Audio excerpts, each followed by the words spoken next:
වෙන්නේ ස්ටුඩන්ට් කෙනෙකුට තමයි එන්න part time job කරන ගමන් ඔයාලගේ සෞඛ්‍ය ගැනත් සෞඛ්‍ය ප්‍රශ්න වලට හේතුව නිින්ද යන්නෙත් නැහැ.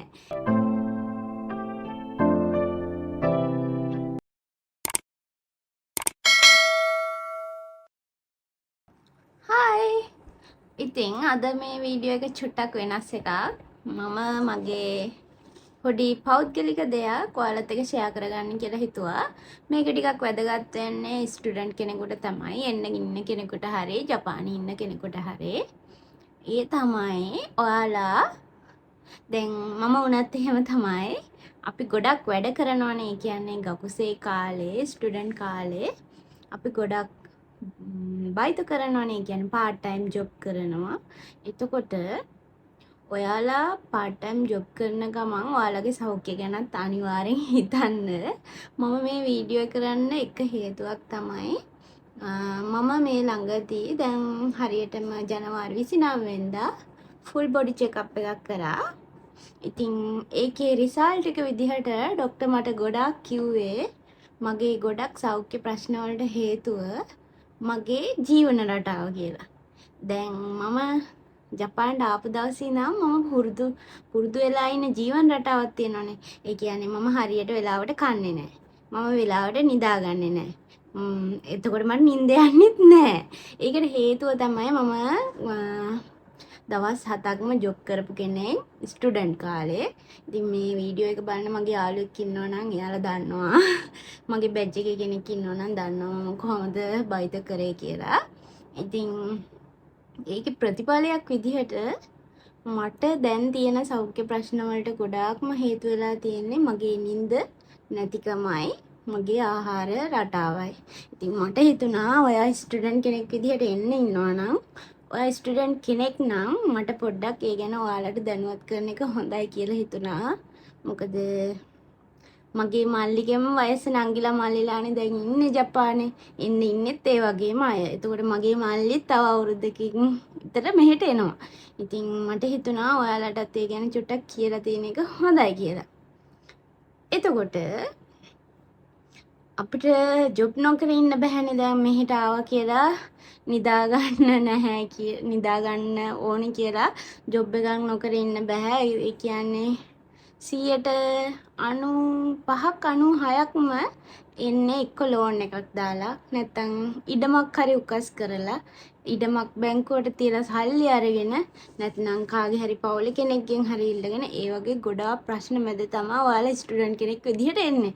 අපි දැන් මේ පෙන්නන ලෝකෙ නෙවෙයිනේ ඇත්තටම තියෙන්නේ ජපානේ. අපි දකින්නේ දැන් ලංකාවේ ඉන්න කෙනෙක් නම් දකින්නේ අපි මෙහි වීඩියෝ එකක් කරා දැන් මම කරන වීඩියෝ වල උනත් ඔයාලා දකින්නේ ගොඩාක් ලස්සන දේවල් විතරයි. එතකොට මෙයාලා මෙහෙමයි ජීවත් වෙන්නේ මේ විදිහට ජීවත් වෙන්නේ මෙයාලගේ ගෙවල් මේ වගේ එහෙමනේ අපි දකින්නේ. ඇත්තටම ඒ උනාට සැබෑ ලෝකේ ඒක නෙවෙයි. ඔයා ස්ටුඩන්ට් දැන් ඒ කෙනෙක්ගේ උනත් දැන් මගේ උනත් ස්ටුඩන්ට් කාල ජීවිතේ හරීම මොකද්ද ලස්සන නැහැ. ගොඩක් ප්‍රශ්න ප්‍රශ්න මැද තමයි මේ ස්ටුඩන්ට් ලයිෆ් එක යන්නේ. ගොඩක් අය හිතන්නේ ස්ටුඩන්ට් ආවම මේ ඔක්කොම ප්‍රශ්න ඉවරයි කියලා. එහෙම නැහැ. අපි ගොඩාක් මහන්සි වෙනවා. මෙහි ඉන්නවා ගොඩාක් මහන්සි වෙන ගෑල් ළමයි ඉන්නවා ගොඩක් නිදි මරණ අය ඉන්නවා. පිරිමි ළමයි නම් කොහොමත් එහෙමනේ ගොඩක් නිදි මරනවා. ඉතින් මම කරෙත් ගොඩාක් අමාරු රස්සා. එතකොට කාර් හේදුවම ඉතින් ඒ වගේ අමාරු ජොබ් එකක් මම කරේ සීතලේ. මට මතකයි මගේ මේ ඇඟිලි මේ ඇඟිලි පුරුක් වල පැලිලා තියෙනවා සීතල කාලේට. මට අඩු ගානේ අතෙන් කන්නවත් බැරි තරමට. ඒ තරමට මම ජපානයේ නිදි මැරුවා. ඉතින් ඒකේ ප්‍රතිඵලයක් විදිහට අද මට මගේ සෞඛ්‍යය නරක වෙන්න හේතුවක් වෙලා තියෙන්නේ මේ ගොඩාක් නිදි මරණ එකයි හරියට කෑම කන්නේ නැති එකයි. මම දන්නවා ගොඩක් වෙලාවට නංගිලා මල්ලිලා අක්කලා කියලාත් ඇති ගොඩක් වෙලාවට එක්ක මැක් එකෙන් බන් එකක් කනවා. නැත්තම් ඔනිගිරියක් කනවා. ඉතින් මමත් එහෙමයි. නැත්තම් ෆැමිලි මාර්ට් එකෙන් හරි සෙවන් එකෙන් හරි මොනවාද චිකන් කෑල්ලක් කනවා. ඒකත් එක්ක ඔනිගිරියක් කනවා. ඒ වගේ තමයි අපි කන්නේ. ඉතින් ඒක ඇත්තටම අපේ සෞඛ්‍යයට හොඳ දෙයක්වත් නෙමෙයි. අනිත් එක තමයි ඔයාලා එහෙමයි කියලා ලංකාවේ කෑමම කන්න ඕනි කියලා එකක් නැහැ. ජපන් කෑම ගොඩාක් හොඳයි ලංකාවේ කෑම වලට වැඩිය. මං කියන්නේ ලංකාවේ කෑම නරකයි කියලා. නමුත් ජපන් කෑම කන එක අපේ සෞඛ්‍යයටත් හොඳයි. පොඩක් ඉන්න ළමයි මට මහන්සි. ඉතින් ජපන් කෑම කියලා ඒව නොකා ඉන්න කියලා එකක් නැහැ. ජපන් කෑමත් ඇත්තටම සෞඛ්‍යයට හොඳයි. අය ජපන් කෑම කනවනම් හොඳයි ඇත්තටම. ඉතින් ඒ වුණාට ඔයාලා ගොඩක් වෙලාවට ඉතින් එහෙම සල්ලි වියදම් කරන්නේ නැහැනේ. ගකුසේ කාලේ අපි ඔනිගිරි යන්න yen 100ක් වෙයි. එතකොට චිකන් කෑල්ලක් නම් yen 135ක් වෙයි. එතකොට එහෙම දෙයක් කාලා නයිට් එකකට ගිහිල්ලා ගොඩක් වෙලාවට බර උස්සන ඒවා කරන්නේ ඔයා ඔයාගේ කොන්ද ගැන හිතන්න අනිවාර්යයෙන්ම නයිට් කරන. ඒතකොට මම කියන්නේ මොන ජොබ් එක ගැනද කියන්නේ ජපානයේ ඉන්න කෙනෙක් නම් දන්නවනේ.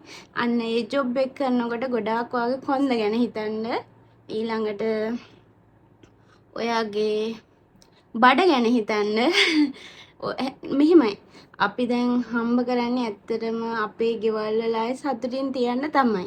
අපේ ගෙවල් වල තියෙන ප්‍රශ්න විසඳන්න තමයි. හැබැයි ඔයත් සතුටින් ඉන්නේ නැත්තම් ඔයා ඒ හම්බ කරන සල්ලි වලින් කොච්චර ඔයා හම්බ කරලා ලංකාවට එකතු කරත් වැඩක් නැහැ. ඔයා කොච්චර ණය ගෙවලා ඔයා මොන දේ කරත් වැඩක් නැහැ. ඔයාගේ සෞඛ්‍යය ඔයා හරියට හදාගත්තේ නැත්තම්. ඉතින් මෙහෙම කියන මමත් එහෙම කරේ නැහැ. ඉතින් මමත් හිතුවේ සල්ලි හොයන එක තමයි අංක 1 කියලා. ඉතින් ඒ හින්දා මට මගේ සෞඛ්‍ය මිස් වුණා. ඉතින් මමත් දැන් ගොඩාක් try කරනවා මේ විදිහට ජීවත් වෙන්න. අනිත් එක තමයි අර බර උස්සන රස්සාවේදී මේ කියන එක නම මං කියන්නේ නැහැ. ඔයාලා දන්නවනේ ඉතින් මොකද්ද කියන්නේ කියලා. ඒකෙදි ඔයාගේ කොන්ද ගැන හිතන්න අනිවාර්යයෙන්ම කාලයක් යනකොට ඒ කොන්දේ ප්‍රශ්න එනවා. ඒ නිසා ඒක ගැන ගෑල් ළමයි විශේෂයෙන් ගෑල් ළමයිට ගොඩාක් බර උස්සන්න නැතුව තියුණාට ඔයා අනිවාර්යයෙන්ම ඔයාගේ කොන්ද ඔයාගේ එතකොට ගෑල් ළමයි නම් කවදා හරි අපි අනිවාර්යෙන් බබෙක් හදනවානේ. ඉතින් ඒ වගේ දෙයකට යන්න බලාපොරොත්තුෙන් ඉන්න නිසා ඔයා අනිවාර්යෙන්ම ඔයාගේ සෞඛ්‍ය ගැන ගොඩාක් සැලකිලිමත් වෙන්න. මම මේක කියන්න එකම හේතුව මමත් දැන් ඉන්න තත්ත්වේ දැන් මෙහිමයි. ගකුසේ කාලේ මහන්සි වෙලා වැඩ කරොත් කවදා හරි වර්කින් වීසා එකක් ගත්තාට පස්සේ සතුටින් ඉන්න පුළුවන්. ඒක අනිවාර්යයි. නමුත් එහෙමයි කියලා ඔයා මොකද දවස් 5යිනේ වැඩ කරන්න තියෙන්නේ. ඉතින් දවස් 5 වැඩ කරලා සෙන්සුරාරිද්දා ගොඩක් වෙලාවට නිවාඩු. එතකොට ඔයාලට ලස්සනට ජීවත් වෙන්න පුළුවන්. ලස්සනට අඳින්න ලස්සන තැන්වල යන්න, කෑම කන්න, ආස වාහනයක් පදින්න, ආස ෆෝන් එකක් ගන්න, මේ හැම දෙයක්ම කරන්නත් පුළුවන්. හැබැයි ඔයා ගකුසේ කාලේ ස්ටුඩන්ට් කාලේ ඔයා ගොඩාක් ඔයාගේ සෞඛ්‍යයට ප්‍රයොරිටි එක දෙන්න. ඔයා ගොඩක් නිදි මරනවා නම් අනිවාර්යෙන් ගොඩාක් ගෑන් ළමයි ඉන්න නිදි මරන අය. ඉතින් දවස් 7ක් නිදි මරපු කෙනෙක්ගේ තත්ත්වය හිතා ගන්න පුළුවන්. ඒ නිසා එහෙම නිදි මරන්න එපා. ඉස්කෝලේ වැඩ ටික හරියට කරගන්න. ඉතින් මම නම් ඇත්තටම ඉස්කෝලේ වැඩවලට වැඩිය මගේ ජොබ් වලට තමයි ප්‍රයොරිටි එක දුන්නේ. එහෙම කරන්නත් එපා. හොඳට ඉගෙන ගන්න, හොඳ ජොබ් එකක් කරන්න. ඒ අතර ඔයාගේ සෞඛ්‍ය ගැනත් අනිවාර්යයෙන්ම හිතන්න. අනිත් එක නිින්ද අනිවාර්යයෙන්ම පැය 6ක් කොහොම හරි කරලා නිදා ගන්න. ඉතින් ඉස්කෝලේදී නිදා ගන්න නම් අමාරුයිනේ. ඉතින් ඒක කිව්කේ වෙලාවට විනාඩි 10ක් වගේ තියෙන. ඉතින් ඒ වෙලාව නිදා ගන්න බෑ. ගොඩක් අය ඉතින් එහෙමම දන්නේම නැතුව නිින්ද යනවා. ඉතින් දැන් මටත් එහෙම වෙලා තියෙනවා. දන්නේම නැතුව නිින්ද ගිහිල්ලා සමහර වෙලාවට ගොරවනවා. සමහර වෙලාවට සෙන්සිලා තමයි කතා කරලා හැරවන්නේ. ඒත් සමහර සෙන්සිලා ඉන්නවා අමාරුයි කියලා දන්න නිසා චූට්ටක් විතර නිදා ගන්න පොඩි chance එකක් දෙනවා. එයාට අමාරුම නම් ඒත් ඉතින් ගොඩක් සෙන්සිලා හැම කරන්නේ නැහැ. ඔයාගේ 180 අනිවාර්යයෙන්ම ඔයා රැක ගන්න බලන්න. ඒවන් මිස් කරගන්න එපා. හැබැයි විශේෂම දේ ඔයාගේ සෞඛ්‍යයටත් ඔයා ඉඩක් දෙන්න. ගොඩක් අය වීඩියෝ වල කරනවනේ මෙහෙම දැන් මොනවාද ගක්සේ කාලේ මෙහිමයි ගොඩක් දේවල් කියනවා. නමුත් මේ වගේ දෙයක් ගැන කවුරුත් කියන්නේ නැහැ. කවුරුත් වැඩි හිතන්නේත් නැහැ. ඒකයි. දැන් මම වුණත් මෙහෙම දෙයක් කියන්නේ මම එහෙම දෙයක් බලපු නිසා.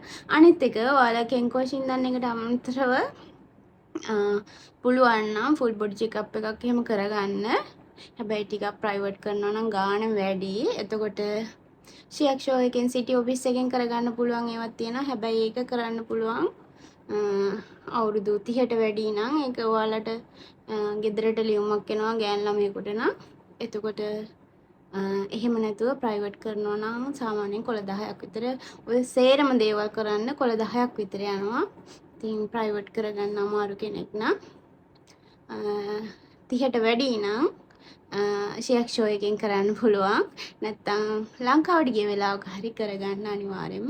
ඔයාලගේ මොලේ, එතකොට ඔයාලගේ බඩ, ඔයාලගේ කොන්ද මේ හැම දෙයක්ම ඔයාලගේ බ්ලඩ්ස් ඒ හැම දෙයක්ම චෙක් කරගන්න. අනිත් එක තමයි දැන් නයිට් එකට රෑ 8ට නයිට් එකට යන්න නම් ඔයාලා රෑ 6 හවස 6-7 වෙද්දී මොනවා හරි කන්න අනිවාර්යෙන් නොකා ඉන්න එපා. මොනවා හරිම කන්න. මොනවා හරි කියන්නේ පුළුවන් නම් මැක් බන් ගන්න නැතුව ඕනිගිරි වලට යන්න නැතුව ටිකක් ඕනිගිරි වුණත් කමන්න නැහැ. ටිකක් පෝෂදායී විදිහට කන්න. එතකොට ඕනිගිරියත් එක්ක චිකන් කෑල්ලයි. එතකොට එළවලු තියෙනවානේ චූටි චූටි පැකට් තියෙනවානේ. අන්න ඒ වගේ මේ සරත පැකට් තියෙනවානේ. ඒ වගේ දෙයක් ඔයාලට සෞඛ්‍යාරක්ෂිත දෙයක් ඔයා කන්න. එහෙම නැත්නම් ගෙදර හදාගත්ත දෙයක් හරි කමන්නේ. අනිවාර්යෙන් නයිට් එකට කලින් හොඳට කන්න. කාලා කොහොම හරි try එකක් දෙන්න. දවස් 7ක් වැඩ කරන කෙනෙක් නම් කොහොම හරි ඒක පොඩ්ඩක් අඩු කරගෙන හරි කමක් නැහැ. ඔයාගේ නිින්දට පැය 6ක ප්‍රයොරිටි එකක් අනිවාර්යෙන් දෙන්න. ඒ විදිහට කරගන්න. මොකද ඔයා සල්ලිම හෙව්වට වැඩක් නැහැ. ඔයාගේ ජීවිතේ සමහර දේවල් මිස් වුණොත් ඔයාට කවදා හරි දුක් වෙන්න වෙනවා. ඔයාට විතරක් නෙමෙයි ඔයාගේ පවුලේ අයටත් දුක් වෙන්න වෙනවනේ. ඒ නිසා දැන් මේක දැකලා ලංකාවේ ඉන්න අම්මා කෙනෙක් තාත්තා කෙනෙක් හරි මේ වීඩියෝ එක බලලා කලබල වෙලා ළමයින්ට මේ වැඩ කරන්න එපා එහෙම කියන්න එපා. එහෙම දෙයක් නෙමෙයි මම කියන්නේ. මේ වැඩ කරන්න අපි සල්ලි හොයන්නනේ. ඉතින් මෙහෙට ස්ටුඩන්ට් කෙනෙක් විදිහට හරි එන්නේ. අපි අපේ අනාගතය හදාගන්නනේ. ඉතින් ඒ දේවල් කරන්න. හැබැයි අර දේ ගැන චුට්ටක් හිතන්න. Thank you. Bye bye.